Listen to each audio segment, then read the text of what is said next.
हमारी यह भारत की भूमि धार्मिक भूमि है। यहाँ पर कण कण में भगवान बसता है, तो यहाँ पर मन मन में भगवान बसता है। ऐसी धारणा लेकर के जीने वाले हम लोग। भगवान के बिना हमें जीना अच्छा नहीं लगता। हर धर्म के आयतन हैं, स्थान हैं, सब समझते हैं कि जो मूर्त बनाई गई है वह पाषाण की है, धातु की है। लेकिन जब हम भगवान के सामने खड़े होते हैं तो हमें पाषाण और धातु नहीं, सिर्फ भगवान दिखाई देता है। ये हमारी दृष्टि का उपस्थित भव्यात्मा। आचार्य कहते हैं ये कुर्वन्ति गुरुर्वाक्य प्रमाणम भक्ति निर्भरा तेषाम स्वर्गापवर्गोत्थम सौख्य मायाति लीलया। भक्ति से परिपूर्ण जो शिष्य गुरु के वचन को प्रमाण मानते हैं अर्थात स्वीकार करते हैं, उन्हें स्वर्ग और मोक्ष के सुख अनायास। गुरु ने कहा, शिष्य कहता है। जो शिष्य आज्ञा प्रधानी होता है, उसे जो आदेश दिया जाता है उस आदेश का परिपालन वह कंठगत प्राण आ जाने पर भी उसका निर्वाह। गुरु की आज्ञा के खिलाफ चलने वाला शिष्य नहीं होता।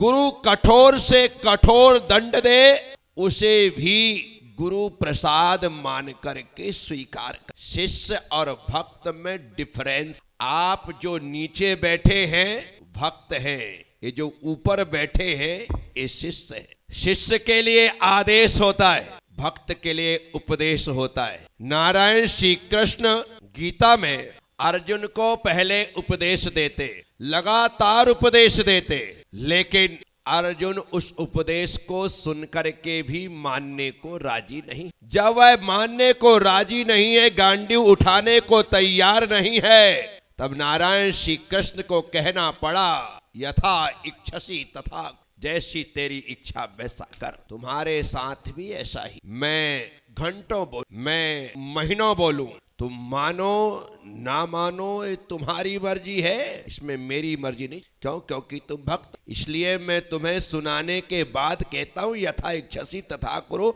जैसी तुम्हारी इच्छा वैसा करो। मैंने तो रास्ता दिखा दिया है, अब उस रास्ते पर चलना नहीं चलना तुम्हारी ऊपर है। मैंने मार्ग बताया है, उस मार्ग पर आगे बढ़ना नहीं बढ़ना तुम्हारे ऊपर है। मैंने सत्य और झूठ से परिचय करा दिया है, अब सत्य को स्वीकार करना और झूठ को छोड़ना तुम्हारे ऊपर है। मैंने धर्म और अधर्म का पाठ पढ़ा दिया है, धर्म को ग्रहण करना और अधर्म को छोड़ना तुम्हारे ऊपर है। मैं तुम्हारे पीछे डंडा लेकर के नहीं पड़ सकता। मैं तुमसे इतना ही कहूंगा यथा इच्छसी। जब भक्त शिष्यत्व स्वीकार कर लेता है, जब भक्त संसार से विभक्त होकर के गुरु चरणों में अनुरक्त हो जाता है, तो फिर उसे आदेश मिलता है। नारायण श्री कृष्ण ने जब उपदेश दिया नहीं माना, और जब अर्जुन कहता है कि प्रभु आपकी हर आज्ञा मेरे लिए सिरधार है,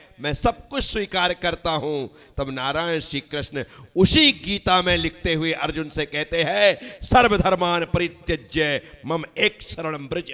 हे पार्थ, तो सभी धर्मों को छोड़ करके, सभी संशयों को छोड़ करके, सभी विकल्पों और विचारों को छोड़ करके सिर्फ मेरी शरण को स्वीकार कर, जैसा मैं कहूं वैसा कर।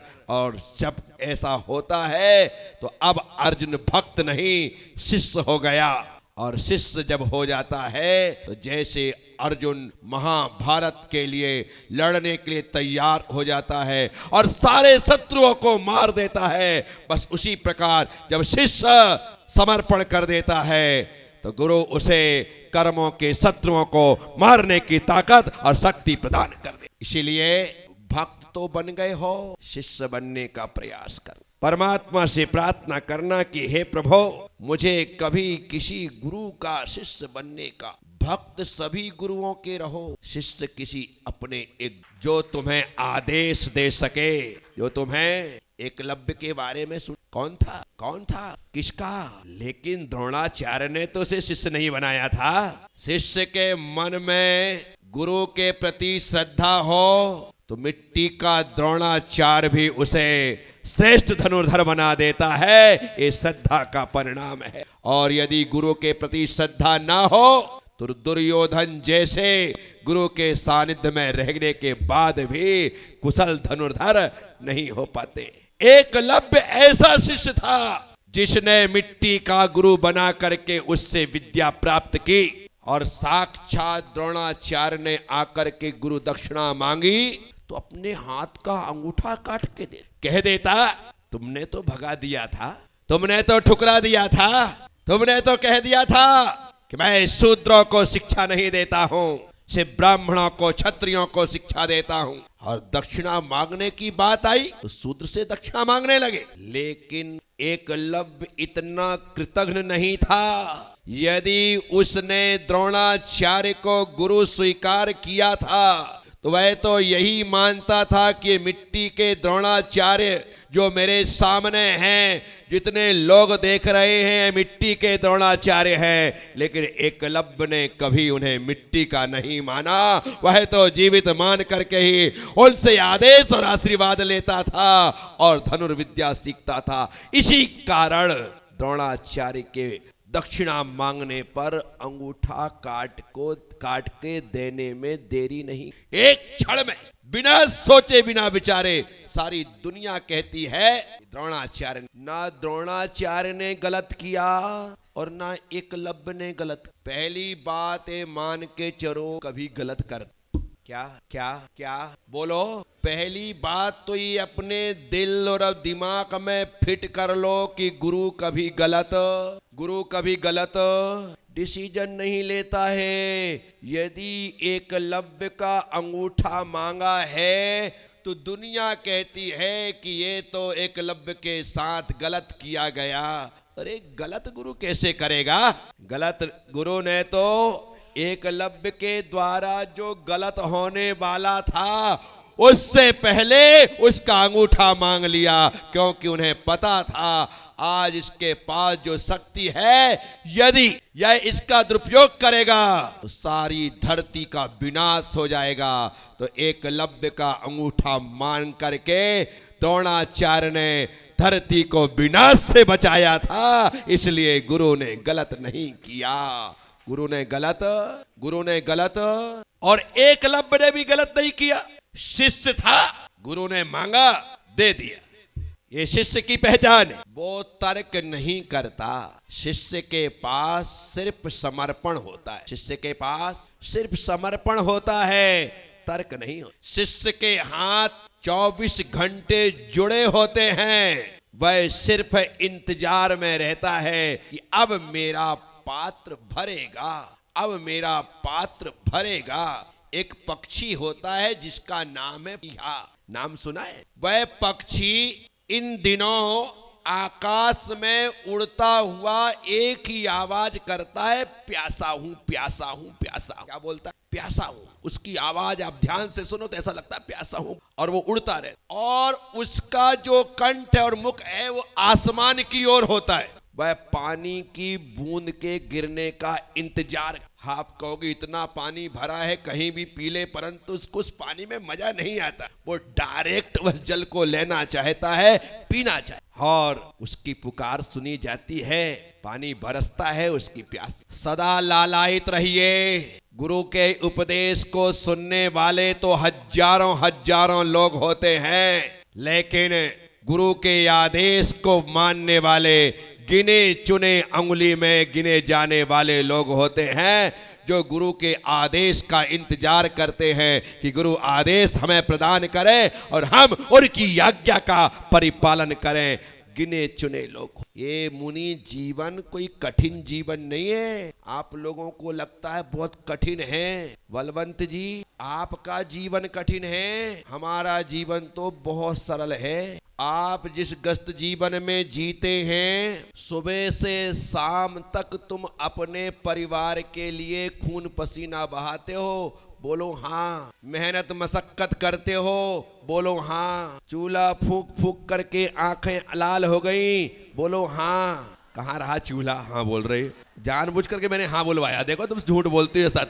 ऐसा बोलो, गैस की झाग से आंख जलने लगी, अब बोलो हाँ। सुबह 6 बजे से 5 बजे से चौके में चूल्हे में लग जाओ, रात को 8-10 बजे तक चाय दूध बनाते लगे रहो, फिर भी कहा जाता है तू करती ही क्या है? पूरा सुबह से शाम तक घर को संभालो, झाड़ू पोंछा, बर्तन बाड़े, कपड़े लत्ते, खाना पीना, बनाना, नहाना धुलाना सब करो, और फिर भी सुनने को मिलता क्या है? सही बोला ना मैंने? इतना करते हैं आप। लोग क्या कहते हैं? कर पैसा कमाना कौन सी बड़ी बात है? सुबह गए शाम को आ गए, जैसे बहुत बड़ा काम कर लिया। वाह। तो पति गुस्से में कहता तू कमा ले। फिर ये कहती कि चौका चूल्हा करना कौन सा बड़ा काम है?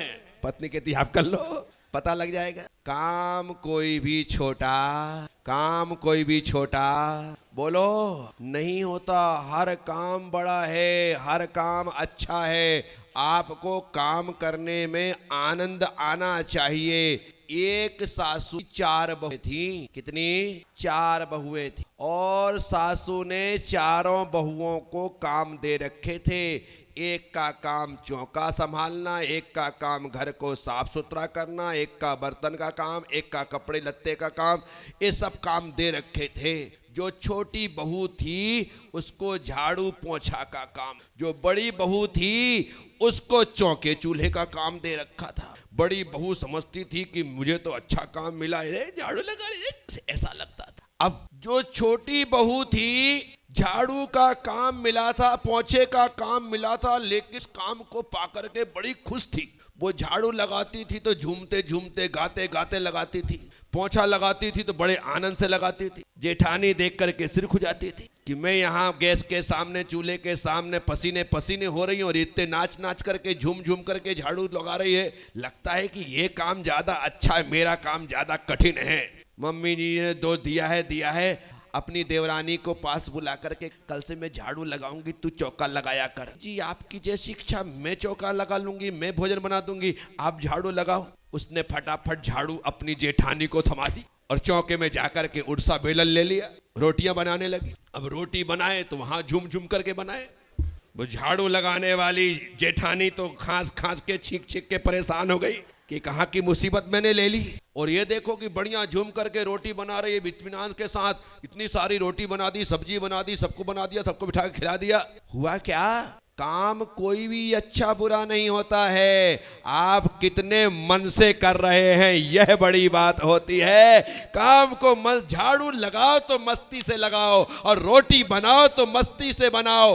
आप पाओगे कि हर काम में आनंद आने लगा, किसी भी काम में थकान नहीं। मैं बोलता हूं ना, तुम तो इतने सारे लोग हो, अब लोग कहें कि ज्यादा लोग हैं तो इसलिए अच्छा बोल रहे हैं, महाराज जी जोर जोर से बोल रहे हैं। नहीं, मेरे सामने तो 4 लोग रहे तो भी मैं ऐसे ही बोलता हूं, और 1000 लोग रहे तो भी मैं ऐसा बोलता हूं। अब लोग कहें कि ऐसा बोलने से क्या फायदा, अरे 4 है तो धीरे धीरे बोल दो। नहीं, मेरा अपना उसूल है कि जब भी देना, जिसे भी देना, उसे 100% देना। कैसा देना? 100% दो। आपने देखा 4 लोगों के लिए इनको क्या जोर 100% देना? नहीं, 4 को दो तो 100%, और 1000 को दो तो 100%। अपना पूरा प्रयास और पुरुषार्थ 100% होना चाहिए। मैं ही यदि कोताही बरतूं, मैं ही यदि कंजूसी करूं, मैं ही यदि पूरा ना दूं, तो आपको आनंद थोड़ी। नारायण श्री कृष्ण ने इकलौते अर्जुन को उपदेश दिया। दोनों तरफ अक्षौहिणी सेना खड़ी, युधिष्ठिर हैं, भीम हैं, नकुल हैं, सहदेव हैं, द्रुपद आदि सभी राजा महाराजा श्री कृष्ण के पांडवों की तरफ हैं। उस तरफ देखो तो द्रोणाचार्य हैं, कृपाचार्य हैं, भीष्म पितामह हैं, कर्ण हैं, और दुर्योधन आदि समस्त भाई हैं। पूरी सेना, सबको छोड़ करके इकलौते अर्जुन को उपदेश दिया। अरे भाई, सबको सुना देते क्या बिगड़ जाता? परंतु श्री कृष्ण को पता था इतने लोगों में इकलौता अर्जुन ही पात्र है, और उस पात्र को ही दिया जाना चाहिए। तो इसलिए 100% उसे दिया। तो आज भी गीता का ज्ञान सर्वत्र दिया जा रहा है। ऐसे योग्य व्यक्ति को ज्ञान दो कि वो आपके ज्ञान को दुनिया के कोने कोने तक पहुंचा सके। इसलिए अपना 100% देना। जैसा ये ललित गाता है अच्छा गाता, संगीत के साथ आसपास भजन भी करता है, विधान भी करता है, पूजा पाठ भी करवाता है, सब कुछ करता है, अच्छा गाता। अब ये व्यक्ति कहीं विधान करवाने पहुंचे, अपनी टीम लेकर के जाए 5 लोगों की, साउंड सिस्टम बढ़िया रहे, और वहां देखे कि विधान में 4 ही जोड़े बैठे, सुनने वाले गिन्नी चुने 2-4 लोग बैठे हैं। लगे यार अपन तो गलत स्थान पर आ गए। भाई तू टेंशन मत ले, तुम्हें तो 100% देना है, बिल्कुल उसी आनंद से गाना है जिस आनंद से तुम हजारों लोगों के बीच में गाते हो। तुम पाओगे कि 4 लोगों के साथ भी 1000 लोगों का आनंद मिल गया। हमें अपने देने में कंजूसी नहीं करना। मैं सबसे कहता हूं, बच्चे पढ़ते ना, कुछ बच्चे सिर्फ पास होने के लिए पढ़ते, कुछ बच्चे फर्स्ट आने के लिए पढ़ते, कुछ बच्चे मेरिट में आने के लिए पढ़ते, और कुछ बच्चे सबसे आगे नंबर 1 आने के लिए पढ़ते। पढ़ तो सभी रहे, एक ही कक्षा में 40 बच्चे, पढ़ाने वाला एक ही शिक्षक सबको पढ़ा रहा है। एक को पास होना है 33% लाना, एक को फर्स्ट डिवीजन आना है 60% के ऊपर आ जाए बहुत है, गंगा नहाए। एक को मेरिट में आना है 90% ऊपर आ जाए, A+ मिले, ये सोच के चल रहा है। लेकिन जो एक बच्चा है वो कहता है कि 40 बच्चों में नंबर 1 पर आना चाहिए, उसके लिए प्रयास करता है। मैं आप इतने सारे बच्चे मेरे सामने बैठे हैं, सब बैठे, आप पास होने वाले कितने लोग हैं, फर्स्ट वाले कितने लोग हैं, मेरिट वाले कितने लोग हैं, और पूरे स्कूल में नंबर 1 पर आने की भावना रखने वाले कितने लोग हैं, अभी पता चल जाएगा। और जो बच्चा नंबर 1 आना चाहता है उसकी पढ़ाई भी नंबर 1 होती है। खाली हाथ उठाने से नंबर 1 पर पढ़ाई भी वैसी करनी पड़ती है, जान लगानी, टीवी छोड़नी, मोबाइल छोड़ना पड़ता, घूमना फिरना छोड़ना पड़ता, शादी विवाह छोड़ना पड़ता है। नहीं मम्मी मैं नहीं जाऊंगी, मम्मी मुझसे नहीं हो सकेगा, पढ़ाई करना है। माँ बाप भी कहते हैं हाँ बेटा पढ़, क्यों? क्योंकि उसने टीवी, मोबाइल, घूमना फिरना, यार दोस्ती सब कुछ छोड़ दिया, अभी लक्ष्य एकमात्र है। ऐसा बच्चा सारे स्कूल में नंबर 1 पर आता है। मैं आप सबसे कह रहा हूं, तो सब बच्चे हैं, प्रयास करिए मैं नंबर 1 पर आऊं। मैं प्रयास करो, सफलता मिले ना मिले बात की बात, कोशिश पूरी होना चाहिए। अब की बार 400 पार, अब की बार ये नारा था, नहीं आए कोई बात नहीं, लेकिन हमने प्रयास तो 400 पार का ही किया। नहीं आए, अपने लोगों ने ही धोखा दे दिया, अपने लोग ही नहीं ला पाए, वो बात की बात है, लेकिन हमारा प्रयास तो 400 पार का था। हमारा प्रयास, हम वैसे ही चल रहे थे, अपना बूथ सबसे मजबूत, ऐसी भावना लेकर के लोगों में प्राण फूके थे, लेकिन फिर भी लोग भीतर जाकर के विश्वासघात कर दे। बात की बात मैं आपसे कहता हूं, ऐसा विजन बना करके चलो। जैसे मेरा विजन मैंने बनाया, 1 करोड़ पेड़ अपने जीवन काल में लगवाना है। क्या टारगेट है? 1 करोड़ पेड़ कोई कम होते हैं क्या? बहुत होते 1 करोड़, लेकिन मेरी जिंदगी को छोड़ी है क्या? अभी 52 साल का ही तो हूं, 52 साल का ही हूं, और अपन 52 साल और मान ले जी गए, क्यों शतक के पहले आउट हो? अपन तो अपनी जिंदगी इतनी बिंदास तरीके से जियो कि 100% विश्वास रहे कि शतक लगाएंगे, उसके बाद ही धरती से जाएंगे। क्या ऐसा जीना है? जल्दी मरने का भाव कभी करना नहीं। क्या कोई भी खिलाड़ी पिच पे जाने के बाद जल्दी आउट होने का नहीं सोचता, हो जाए बात की बात, पर वो हर खिलाड़ी जाता है तो शतक लगाने के लिए जाता है। किसके लिए जाता है? बोलो विक्रम जी, किसके लिए जाता है? शतक लगाने के लिए जाता है। बिल्कुल लास्ट में वो पुछल्ला आएगा, वो भी सोचेगा कि मैं 2-4 चौके छक्के मार के जाऊं, लास्ट में आने वाले वो भी सोचता है, वो ये नहीं सोचता कि मुझे 0 में आउट होना है। कमाल है। तो आप क्यों आउट होने का सोचते हो? आपको अपने आप पर डाउट है, इसलिए हर व्यक्ति आउट है। मुझे अपने आप पर बिल्कुल डाउट नहीं है। मैं तो सोच करके चलता हूं कि अपन तो जिंदगी का शतक लगाएंगे, उसके बाद ही जाएंगे, और इतने टाइम पे आराम से 1 करोड़ पेड़ लग जाएंगे। क्या विजन साफ सुथरा हो, मिशन व्यवस्थित हो, तो निश्चित तौर पर सफलताएं मिलती है। साथियों, तो एक बड़ा गोल लेकर के मैं चल रहा हूं, बड़ा लक्ष्य लेकर के मैं चल रहा हूं, और आप सब लोगों से उम्मीद और विश्वास रखता हूं, क्योंकि ये जो मेरा मिशन है ना पर्यावरण वाला, ये पूरी तरह से धर्म निरपेक्ष है। पेड़ पौधे न हिंदू होते हैं न मुसलमान, न सिख होते हैं न ईसाई, न जैन होते हैं न बौद्ध, ये नहीं होते हैं। पेड़ पौधे सबके होते हैं, सबके लिए होते हैं। इसीलिए अपना एकमात्र मिशन कि सारी धरती हरी भरी हो, जहां भी जगह दिखाई दे वहां पर एक वृक्ष खड़ा हो जाए, तभी जाकर के हम अपने जीवन को महफूज रख सकेंगे। अन्यथा कोरोना काल में ऑक्सीजन की कमी हो गई थी, कितने सिलेंडरों की डिमांड हुई थी, सिलेंडर ही नहीं मिल रहे थे। लोग हाथ जोड़ते थे, गिड़गिड़ाते थे कि भैया एक सिलेंडर की व्यवस्था कर दो, ऑक्सीजन की व्यवस्था कर दो। जीवन का सवाल है। यदि ये पेड़ हमारे घरों के सामने होते तो हमें सिलेंडरों के लिए गिड़गिड़ाने की जरूरत नहीं पड़ती। साथियों, ये कुर्वन्ति गुरुर्वाक्य, गुरु के वाक्य पर विश्वास रखना, गुरु के वचनों पर विश्वास रखना है। हाड़म ताड़म कछु न जाड़म, सेठ बचन प्रमाणम। बताओ वो अंजन चोर क्या कहता है? ये जो इन्होंने मुझे मंत्र सिखाया है वो आड़म ताड़म कुछ है। नमो अरहंताड़म, नमो सिद्धाड़म, नमो आर्याणम, नमो वज्जायाणम, नमो लोए सब सावणम। एक बार सेठ ने सुना दिया, एक बार में कोई याद होता है क्या?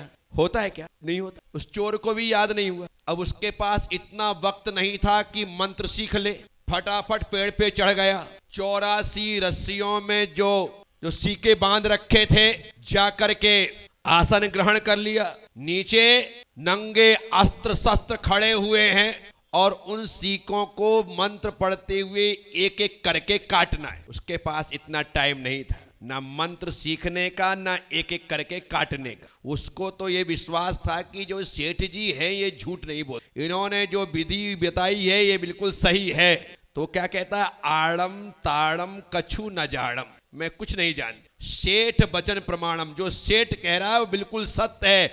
ऐसा कहकर के एक साथ 84 रस्सियों को काट दिया और जैसे ही रस्सियों को काटा उसे विद्या हो गई, आकाश गामिनी विद्या प्राप्त हो गई। विचार करिए, सेठ के वचन को प्रमाण मानने वाला अंजन चोर सिद्धि को प्राप्त कर लेता है और गुरु के वचन को प्रमाण मानने वाले भक्त सिद्धत्व को प्राप्त कर लेते हैं। इसलिए गुरु के वचनों को प्रमाण मानिए।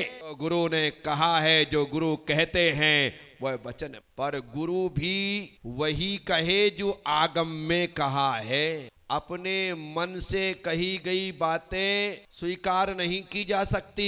यदि मैं भी आगम के विरुद्ध बोलूंगा तो वह बात स्वीकारने जैसी नहीं। शास्त्रों में जो लिखा है वही बात स्वीकार है, वही बात ग्राह्य है। तो आप सब लोगों से मैं इतना ही कहता हूं, कुर्वै कुर्वन्ति गुरुर्वाक्यम प्रमाणम भक्ति निर्भरा तेषां स्वर्गापवर्गोत्थम सौख्य मायाति लीलया। गुरु के वचन को प्रमाण मानने वाला स्वर्ग और मोक्ष के सुख को सहजता से प्राप्त कर ले। कैसे प्राप्त? सुसनेर की एक चींटी को चांदखेड़ी जाने की इच्छा हुई। इच्छा है साहब, हो सकती। सुसनेर की एक चींटी को, जो कि त्रिमूर्ति मंदिर में रहती थी, उसे चांदखेड़ी जाने। अब वह चींटी यदि चांदखेड़ी के लिए रवाना हो तो जो इतनी गाड़ियां रखी है वो गेट तक भी ना जा पाए, उसके पहले चांदखेड़ी तो क्या चांद पे पहुंच जाए। लेकिन इच्छा शक्ति थी। अब वह चींटी क्या चांदखेड़ी जा सकती है? मैं आपसे पूछता हूं। चांदखेड़ी चींटी को चांदखेड़ी जाना है, वह जा सकती है। ऐसे तो वो अपने पांवों के दम पर तो नहीं जा। अब उस चींटी को उस यात्री का इंतजार करना चाहिए जो इंदौर से गाड़ी लेकर के चांदखेड़ी जा रहा है। किसका इंतजार करना है? चांदखेड़ी जाने वाले यात्री, जो कहीं से आया या यहीं से जा रहा है। अब वह चींटी उसका इंतजार करे और जान ले कि ये व्यक्ति चांदखेड़ी जा रहा है, तो धीरे से उसके ऊपर चढ़ जाए। कहां चढ़ जाए? शरीर में मत चढ़ना, नहीं तो उसे पता लग जाएगा भाई, ऐसे घिरा देगा झड़ा करके। तरीके से कपड़े पे चढ़ जाए और चढ़ने के बाद कपड़े से कहीं किसी कोने में चिपक बैठ जाए। अब वह चांदखेड़ी जाने वाला व्यक्ति जिसकी शर्ट पर, जिसकी कॉलर पर चींटी चिपक करके बैठ गई है, अब वो गाड़ी में बैठेगा और यहां से जब रवाना होगा तो 2 घंटे में बोलो ना, 2 घंटे में कौन पहुंच गया? कौन पहुंच गया? ऐसे तो कई जन्म लग जाते तो ना पहुंच पाती, और चांदखेड़ी जाने वाले से चिपक गई तो 2 घंटे में चांदखेड़ी पहुंच गई। तरह में आपसे कह रहा, ये जितनी भी चींटियां यहां पर बैठी हैं, ऐसे तो तुम अभी मोक्ष जाने की योग्यता रखते नहीं हो। यदि मोक्ष जाने की इच्छा है तो इस मोक्ष जाने वाले से चिपक जाओ, मैं गारंटी देता हूं। मोक्ष जाने वाले से चिपक जाओ, गारंटी देता हूं। तुम एक दिन जैसे चींटी 2 घंटे में पहुंच गई, तुम भी 2, 4, 5, 8 भवों में मोक्ष पहुंच जाओगे। लेकिन चिपकना तो बोलो ना। आज चरण से चिपकोगे, कल जिनके चरणों से चिपके हो उनका आचरण तुमसे चिपकेगा और तुम्हारा उद्धार हो जाए।